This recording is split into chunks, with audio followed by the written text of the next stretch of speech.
Hi there, welcome to Monetize Your Business podcast conversations in partnership with FNB. My name is Hetty the Entrepreneur and I am your host for today's conversation. But you know the drill. I am not flying this plane on my own. I do have my co-pilot with me, Papa Biz. Hi. Papa Biz here. It's very good to be able to have another episode. Looking forward to it. I'm excited for today's one because we are speaking to a phenomenal woman. That's right. She is an entrepreneur. She is a ferocious consumer of knowledge and content, which I admire. And she's also a property investor. Yeah. So a very nice, well-rounded person. Duduzile Chiliza, hi. Hi. How's it, Dudu? How are you? Hi. Good to have you. I'm so Good to be excited here. for today's conversation. Me too. I think there's a lot of nuggets that you're going to share with us. Usually how we start in these parts, before we get into the meat of the matter, is just to get to know you a little bit more. Okay. Who is Dudu? Where did you grow up? Just your earlier context so that we can have a bit more of an understanding of who you are. Okay. Well, Duduzile Chiliza. Oh, is it pronounced Chiliza? Yes. Okay, I see. Mamdunge, yes. I actually was born outside of South Africa. Okay. I was born in Tanzania, actually, while my parents were exiled there. Okay. So I'm a refugee baby. Yeah. I was born in Morogoro, so I had actually an amazing childhood. Okay. Amazing. Despite what was happening and the reasons why we were there, I Yes. think my parents made it a point to make sure that we are not aware of those things and we Yes. just have a normal childhood. So I appreciate that very much. So yeah, I spent most of my childhood there and then came back to South Africa in '96. Oh, wow. Okay. I see, Yeah. I see. And whereabouts are your parents originally from, your family originally from? Yeah, so we're from Shogozi. Okay. Our biggest town there is High Flats. I don't know Okay. if you're aware of it. Also, Ikopo might be more familiar. So that's where they're from. That's where they Whereabouts grew is up. it? KZN. Oh, Yes. Okay. That's in Okay. KZN, Gumzulu. Okay. All right. So yeah, so that's where they're from, and I spent a lot of my childhood there as well. Okay. Yes, so wasn't much of a city girl. Was very much a farm girl. Doing all the farm things you can think about. You know, fetching water from the river, spasumlilo, cooking on the fire, all your normal farm. I Sort of love things. that type Yeah. of upbringing, Dudu, because for me, I feel like it also helps us to keep us grounded, don't you think? Absolutely. We're often chasing the big city lights, and we know, of course, that's where the money and opportunities and all of that are. But often at times, I think that early childhood foundation of just really going back to basics, I really think that it actually sets a really beautiful foundation moving forward. Absolutely. I mean, it's such a different life. It's a very simple life. Yes.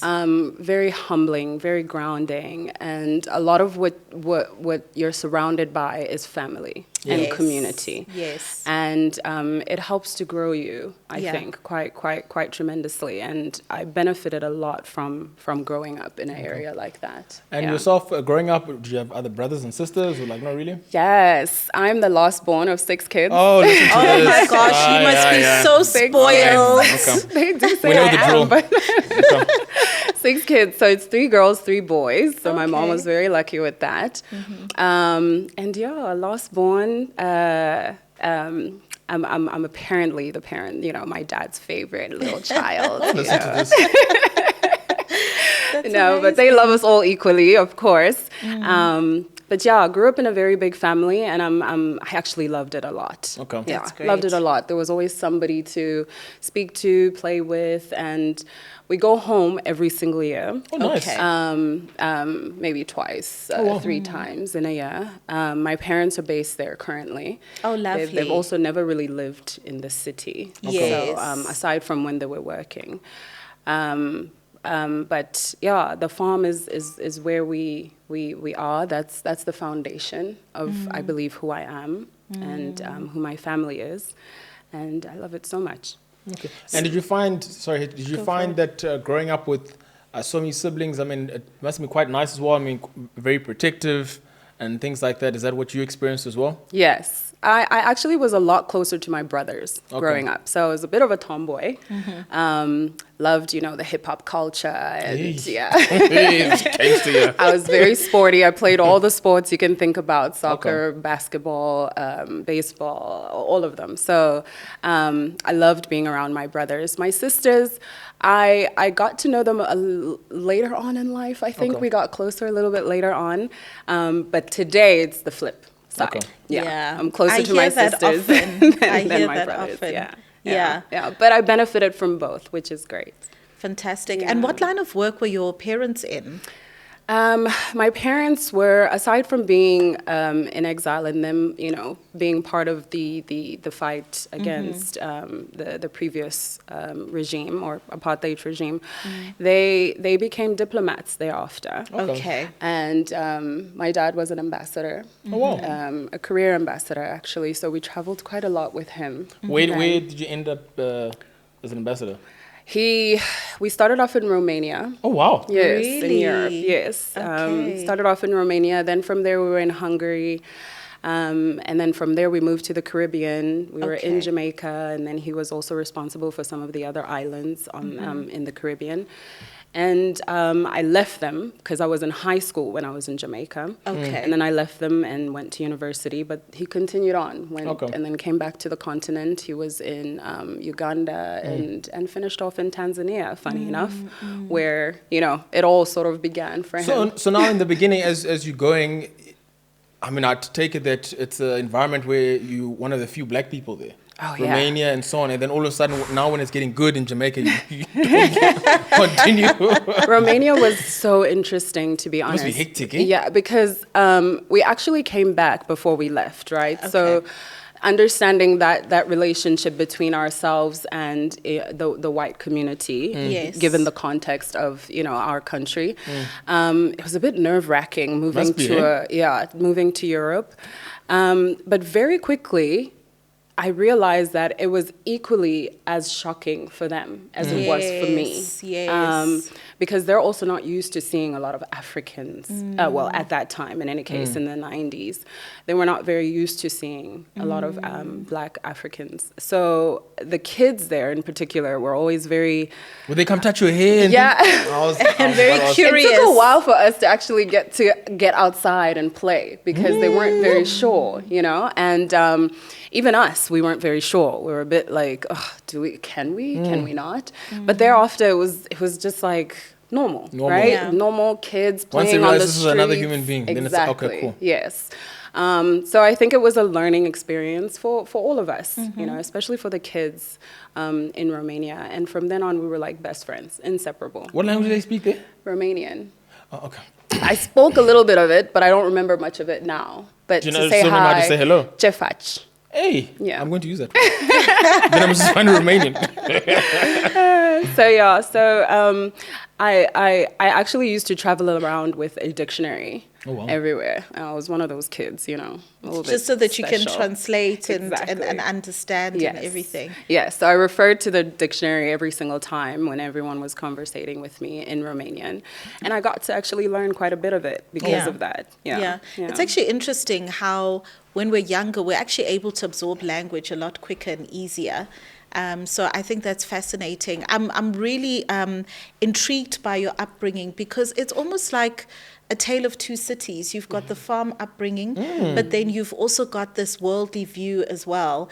And as a person who also was raised in a diplomatic home, one of the things I sometimes kind of struggled with was a bit of identity and where a person fits in. How do you view yourself from that perspective? Well, firstly, I think growing up, it was a bit of a challenge, especially moving around from country to country, right?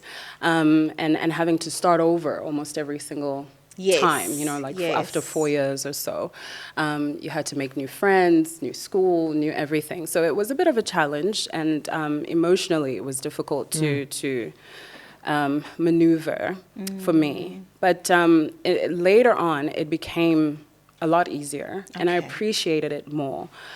Coming home was also a bit of a challenge. Yeah. Because many times I felt as though I was a foreigner in my own home, in my own country, because of that distance, Yes. right? And I got to be around a lot of kids from so many different backgrounds that even I myself started feeling a bit, like, okay, where do I really belong, Yes. right? When I come home, I'm referred to as, Yes. who are you, where are you from? I always often get questions like that.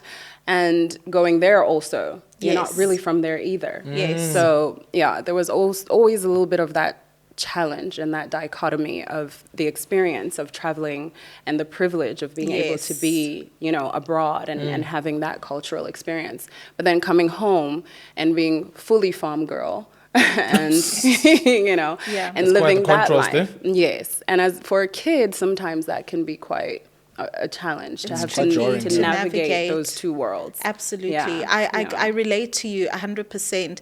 Sometimes to the extent that depending on where you are and who you're speaking to, your answer of where do you come from would actually differ depending on the context.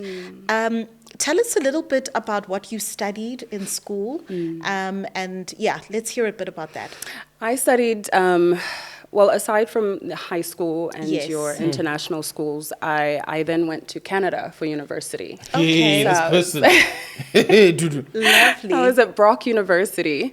I had the opportunity to come home, but then I just wanted to experience a little bit more of the outside world. Because again, at that age, I began to appreciate it more. Yes, because you're growing up. Exactly. Yeah. And the experiences, being able to see, the different cultures and the people who are outside of where I'm from, I began to really appreciate it a little bit more, and I wanted a little bit more of that.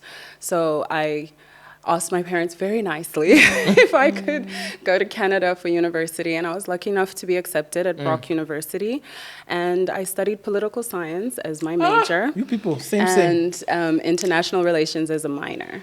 You also study girl, political science. She's stealing my life. You also studied political Yeah, science? international Awesome. relations. Oh, Yeah, literally. Oh, wow, that's amazing. Yeah. We literally almost have the same. Yeah. Same life. Sorry, Papa, sorry. That's okay. Same life. Oh, That's amazing. Yes. So I studied that. And I think I got into that naturally because of my parents. And Yes. they were very much involved in politics. Makes and, sense, yeah. The conversations at home were very politically driven at times. And I got to really grow an interest in politics and international relations. And it felt natural. Yes. It really felt easy as well. Yes. And I didn't want a subject that I would fail at. Yes, you want Like- something where you can thrive Yes. and enjoy it. Exactly. So I was very lucky to be able to then go to Canada and get my honors degree at Brock University. That's fantastic. So did you, in starting out your career, did you do work within the political science space, or did you branch out differently? I did do a little bit of work in the political space, but then I decided that for me, I wanted to be more in the property space, which is then when I gravitated towards that space as well. So now I'm just trying to think if I'm looking at how you've relayed, and do you think the pursuit of the entrepreneurship side or the property side, did that come from because of what you'd see abroad, or where do you think the influence from that came from? A lot of it, yes, it did come from the privilege of traveling around the world and being able to enjoy the different architecture and as well as art, right? So for me, all of those things sort of work in tandem. Your architecture, your art, the different objects that you get to come across that are very different also from where I come from. But my father always made a point also every time we would travel to a different country to give us a tour. So that would be the first thing we do. We go into the different neighborhoods and we tour around, and he also loves architecture. He loves property. He does dabble into it a little bit as well. Okay. And I think without even realizing it as a kid, I grew an interest in it, and I grew to love, different spaces, beautiful architecture, beautiful homes.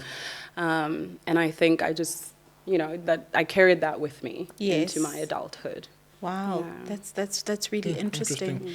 So, developing that love then for property. However, having studied political science, what was your entry point then into the property space? You know, when I studied politics, my goal was to make a difference. And I thought, you know, politics, you know, you can make a difference through policy change and reforms, etc. And it was always connected to our country, our environment, and culture, and home and safety and security. And I think all of those things sort of play together in a sense for me. Yes. And I didn't feel that I could make enough of a difference in the political space. Yeah. And so I chose to move into the other passion of mine, which was always property and architecture. And for me, I felt if I could create neighborhoods and communities, I could, number one, improve the country, right? True. So it's a way of sort of, you know, Yes. infrastructure development, Absolutely. improving communities through infrastructure and through property development, and providing homes and providing safety and security, and giving people the opportunity to live in beautiful homes in different neighborhoods. So I sort of felt as if it played within the same realm. Yes. When it comes to, you know, the political space and the love for country in the same way that property sort of plays in that. And what type of property development do you like to get involved in? Or is it areas where you just buy and then you rent out? What areas in property do you like to get involved in? When I first started, which is around 2013, I actually just wanted to do flips. So that's what I was doing. Okay. So I So purchased... flips, that's buying and then renovating and then selling for a higher price. Yes, and then Okay. selling again.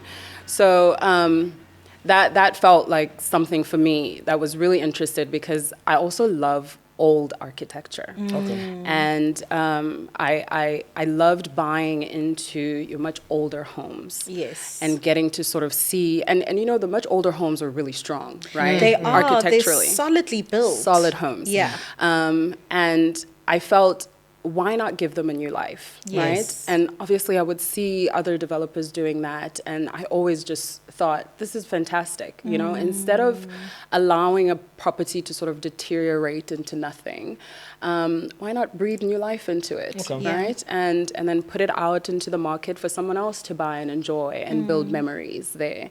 And it's a way also of beautifying, if that's a word, our neighborhoods, Yes. right? And making sure that people still feel very proud to be in the neighborhoods. Yes. And also stay in South Africa, right? Yeah. Yeah. Stay in South Africa. We can create an environment that people can continue to be interested in living in.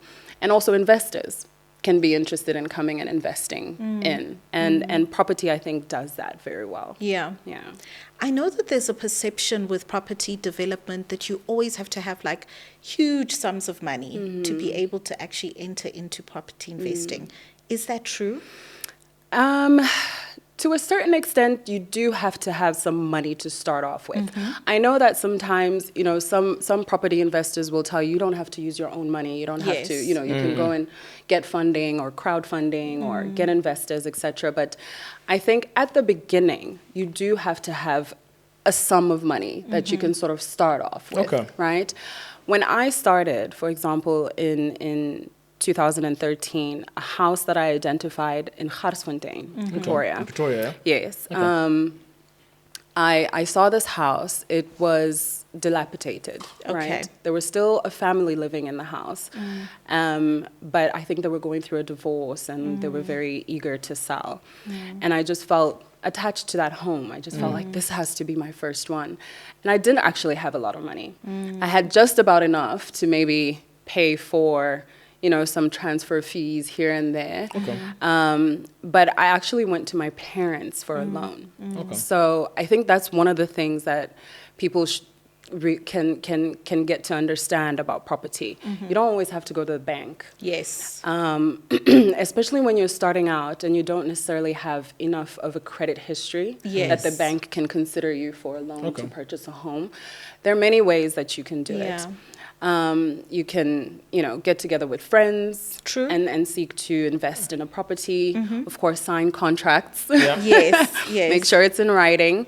You can go to your parents even. You can go to your in-laws if you're close enough with them. You can, of course, then apply for funding from several institutions aside from just banks, but banks Yes. also being True. the institution that you can go to as well.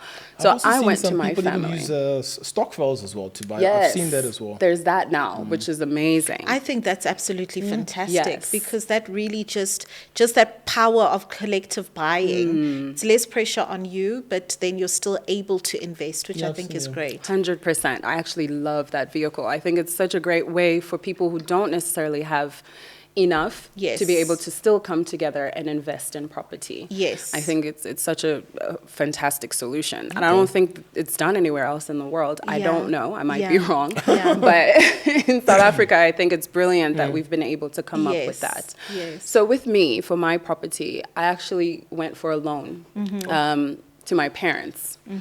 And it was a proposal to them. It wasn't just a, can I have some money to buy property? My parents are very strict about everything and very frugal, and very early on, they were very good with finance as well. So I was able to go to them and sort of present my proposal to them to say, I want to invest in property. This is the property that I found. This is how much it is. Can you please help me? And I'll pay you back, in installments, right? Which I did. Okay. Which I did eventually pay them back in full. So that's the avenue that I took. Yeah.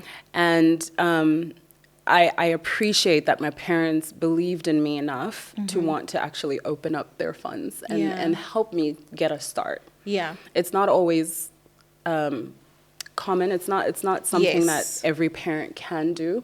But if I think you're able to reassure them that this is my plan, this is the project, these are the numbers, right? And this is how I'm going to pay you back. Yes. Then you're actually able to. So that first flip, how long was that process?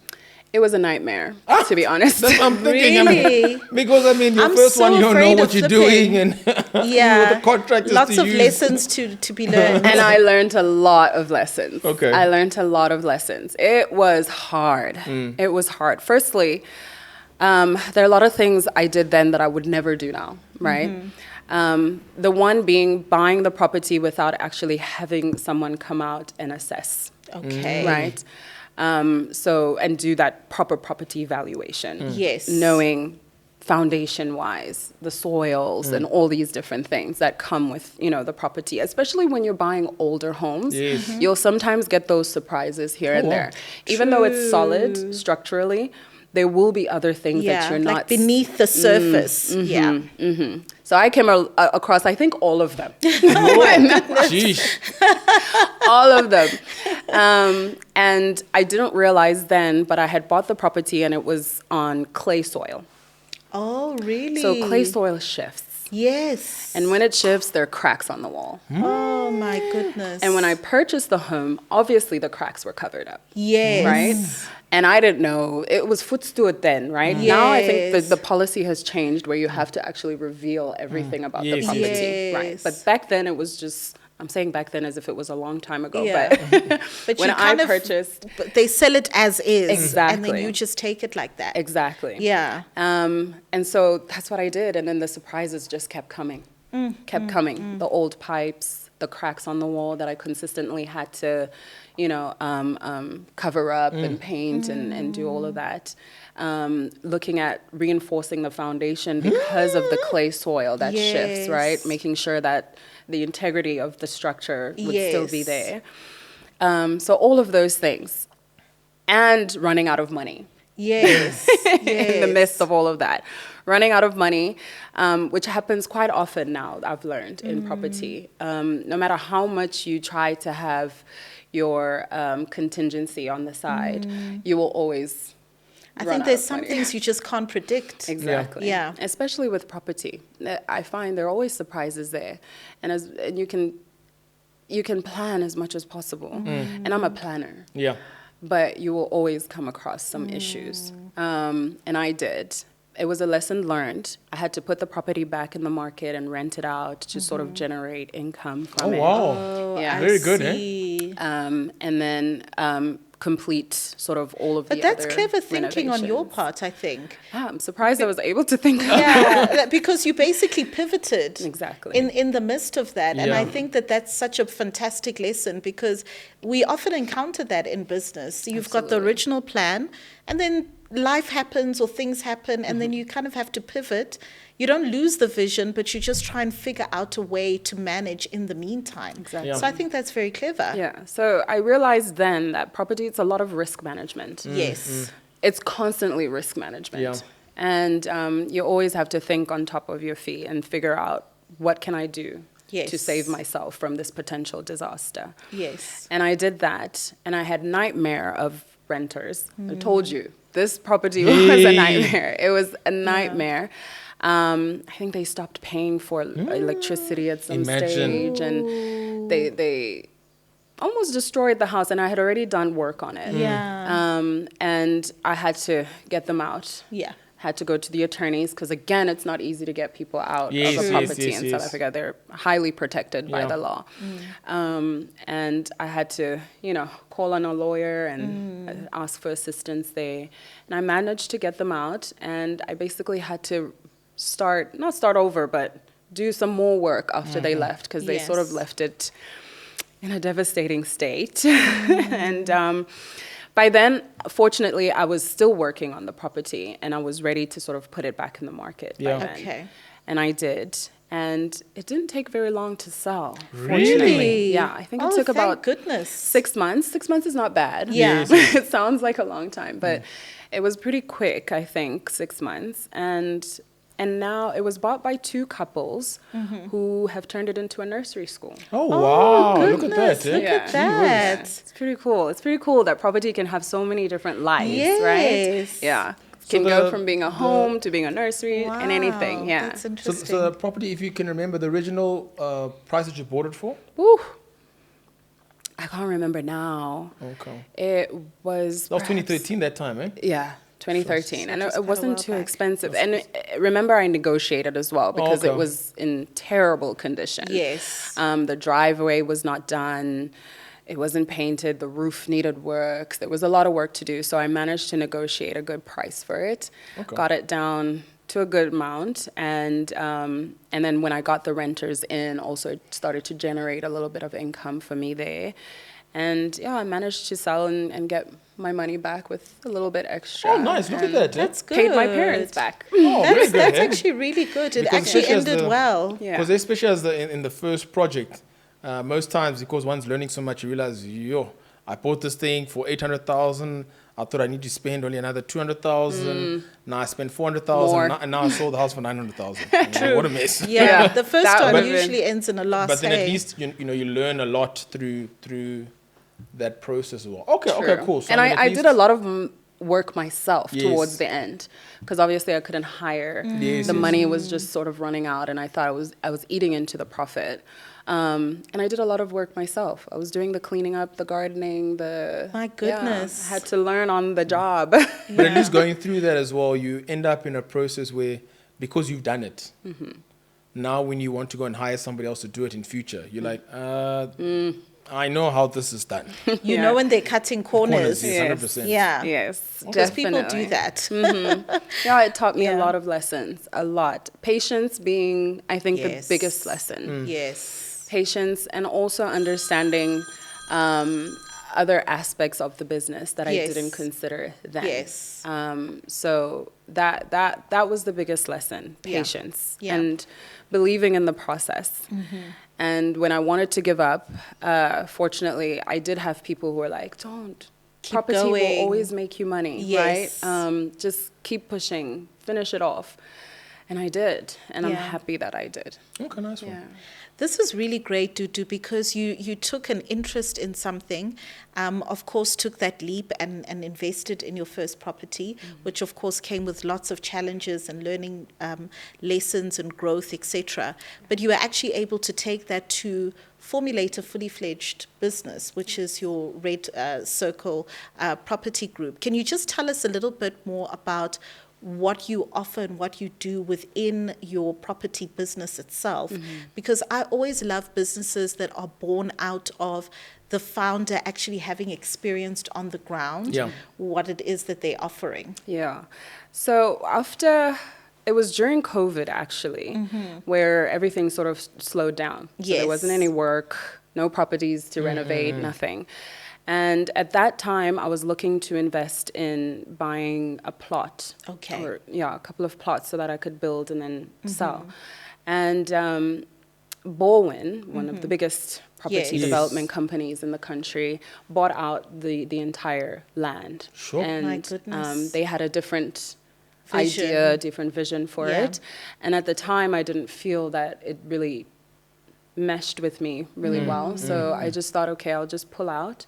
And I sat for a little bit and thought, yikes, what am I going to do, right? And I just, at that moment, thought, let me start a business, right? Yes. Let me make this now a professional, official business that I can actually continue to do for hopefully forever. Yes. And that's when I registered the company, Red Circle Property Development and Renovations. That was in 2020. Okay. Yeah, it was in 2020. Registered the company, and I bought a property that I want to now develop into a sort of small complex. Okay. Yes. Oh, Yeah. nice. So pivoted into that new space still.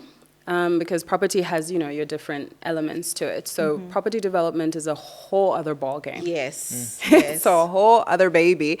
And it has its challenges as well, and many surprises still. But I feel I was prepared, Yes, in my yes. earlier run in the industry, in this space, that I feel now I can handle it a little bit better. I can plan a little bit better as well. Okay. And this time I got mentorship, Okay. Great. which was one of the most critical parts that I didn't consider then. Makes a huge difference, eh? Massive difference. Massive difference. I mean, to have somebody with experience to Yes. guide you through Yes. and, teach you how to run a business, how to structure a business, give you sort of all the tools that you need for your business. It has made a huge difference Oh, for wow. me. Okay. Huge difference. And in understanding the business in a completely different way. Yes. Yeah. I feel safer now Yeah. because of the fact that I do have mentorship. Okay. Yeah. And then in this place with this complex, how many units are you looking to develop there? We're going to do 8, Oh, wow. 8 luxury units, wow. and different sizes, so to cater to sort of different groups of people who are Yes. interested in buying. It will be from 2-bedroom to 3-bedroom, Okay.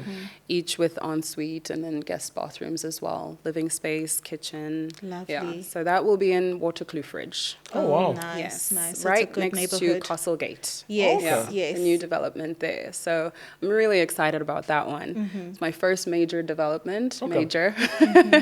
It's small compared to what other developers do, listen, No, but that's very Don't shoot yourself. impressive. I've always wondered. I mean, we've spoken. It's one of my dreams, especially where at some point we'll also develop something like that. Nice. And we can drive past and be like, hey, you see those 8? That's Yeah. us. We did that Oh, there. amazing. Put my name on it. Well, not really, but we'll put Well, something you there. could, but Papa Estates. I love that. That's amazing. Wow. Maybe I'll invest when you're ready, right? Yeah, absolutely. Yeah, very good. Yes, so I'm excited for that. It's a huge project for me, and I really look forward to that day of launching. I don't know if we have time, but I would love to one day get into the journey of the Yes. property development space, because Yes. it's something else. I can imagine with a lot of moving parts. Absolutely. Yeah. Yeah. Yeah. Yeah. Cool. Yeah. Wow, that's so interesting. For a person that is looking to enter into the property space, whether as an individual investor or maybe build a business through it, what are some of your key words of advice that you can share with our audience? Number one is go for it. I think property can be quite intimidating to a lot of people. And oftentimes we think you have to have a bunch of money. You don't have to have a bunch of money. You can have a little bit and then you just get from everywhere else that, yes, right? From investors, from friends, parents, in-laws, wherever else that you can get the funding and just start. Yeah. Just start. It's never going to be easy. You're never going to know everything. Yeah, 100%. There's always going to be challenges. There's always going to be some surprises here and there. Yes. And also at the end of the day, you're working with human beings who are also going to surprise you along the way. I've had many. I've also at times thought, wow, did I really start this? But fortunately, my mentors, they helped me through. That's good. That's good. So mentorship, I would say, number one. Number one. Get somebody who can help you through. Yes. And just understanding bits and pieces about business, how to run a business. If you can get someone within the same industry or space, that also would be a plus. Okay. Because they would have obviously had some knowledge and experience within that space, and they can advise you better. A bit better. Okay. So mentorship, I would say, definitely get a mentor you can bounce back and forth with on different things that are going on. And stay on top of things. Know the market that you're investing in. Do a proper market analysis. I think that's key. Know who your client is in that area. Yes. And work to draw them in. Draw them in. Yes, with whatever you provide at the end of the day, Yeah. right? Whatever type of property you provide. Just study who they are and what their needs are and cater to that. Okay. Yeah. Homes are easy to sell. Because people are always looking for a roof over their heads, Yes. right? Yes. So it's never a difficult thing to sell a property, but there are many properties that are being sold. True. So you have to understand what you're offering. Yes. And have that be what then creates the opportunity for you within whatever space you're in that property. So. Yeah, I would say those would be, in a nutshell, for me, the main ones. So go for it, get mentorship, and do your homework about the different areas that you want to invest in. Absolutely. And crunch your numbers. That's a very important one. Yes. Don't forget your numbers. Yes. Try to stick to your numbers as much as possible, even though there'll be some surprises here and there. Do your maths. And sometimes it's very simple maths. It's not I wasn't great at maths, so it's great that it doesn't have to be too complicated when it comes to property. And if you don't know how to do something, get somebody who does. Yes. Don't try to be the hero in it, right? Get proper people to do the work that is required, because you don't want to, at the end of the day, have a property that is compromised and that you will be consistently having complaints about. Because it's like a stamp, right? It's who you are. Yes. The property is who you are. Yeah. And it will always be related back to you or your company. True. So I think just make sure that you work with integrity and you make sure you give people a good product at the end of the day. Absolutely. That reminds me of that quote from Steve Jobs in the way that you said it, which is that with us, we need to learn to be able to hire smart people so that they must tell us what to do. Absolutely. 100%. Too many times we hire smart people and then we want to tell them what to do. There's someone out there who knows it better than you. Yes. Yeah. Work with that person, because Yes. they're going to make it easier for you and they're going to save you money, surprisingly True. enough. You think, oh, I have to hire people now, I have to pay them. Without them, you're going to lose a whole bunch of money. Yes, because A you'll lot. be making rookie mistakes Exactly. and things like And that. having to start over and fix everything, and that's going to cost you. So get people who know what they're doing. Yeah. And allow them to do the work. Yeah. Okay. Gosh, I've learned so much. This has been absolutely fascinating. I wish we could go on and on and on. Me too. Papa, what has been your key takeaway or key nuggets from today's conversation? I think it takes it back to actually when you were talking in the beginning. And sometimes we don't actually look at just the impact that our parents can have on us. Because, you know, your father, with all the different work that he was doing in the ambassador role and so on, but at each place he was, you know, taking you and showing you around the landscape and in the property projects. And of course you're studying and doing hard work, but that seed was there, and it just became so natural to be able to go into that space. So that was one of the key things for me. And then the second one is just, I'd say the power of mentorship, because, you know, as you started in your journey, it's the same way, you know, any of us would have started. You don't actually know what you're doing. And then it's been encouraging in terms of, you know, where the property journey is going through now. And it's, you know, don't underestimate it at all. I'm listening to them, I'm thinking, oh, wow. I mean, going through a project to have, you know, 8 properties, and it's going to have a name where you can point to people to say, yeah, that's me. We did that. So it's quite inspiring, actually. Thank you. So yeah, those are the key ones that spoke through to me. Yeah, those are really good ones. If somebody wants to keep in contact with you, continue the conversation further with you, how do they do that? Well, they can email me at info@redcircleproperty.co.za. Okay. I'm also on social media platform, so we're on Instagram, Facebook as well. They can contact me through the social media platforms. And then also our website. All of our details are on the website as well. So it's redcircleproperty.co.za.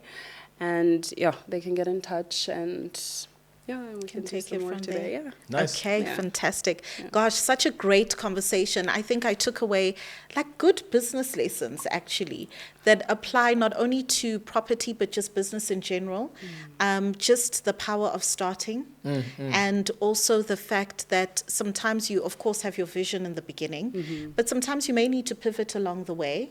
And you might have a little bit to start off with, but don't be afraid to raise your hand and ask for help. Seek out mentorship, learn the lessons, and then kind of grow from there. So I think those were big takeaways.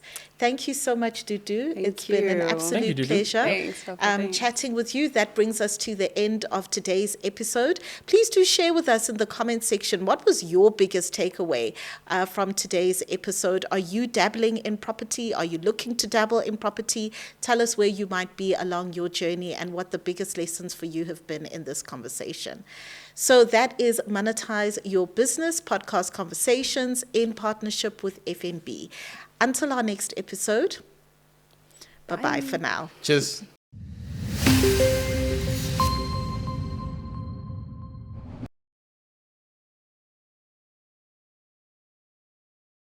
So we've heard all about mentorship, but are you looking for a physical platform that you can plug into? Well, I've got good news for you. Monetize Your Business workshops in partnership with FNB have been designed exactly for you.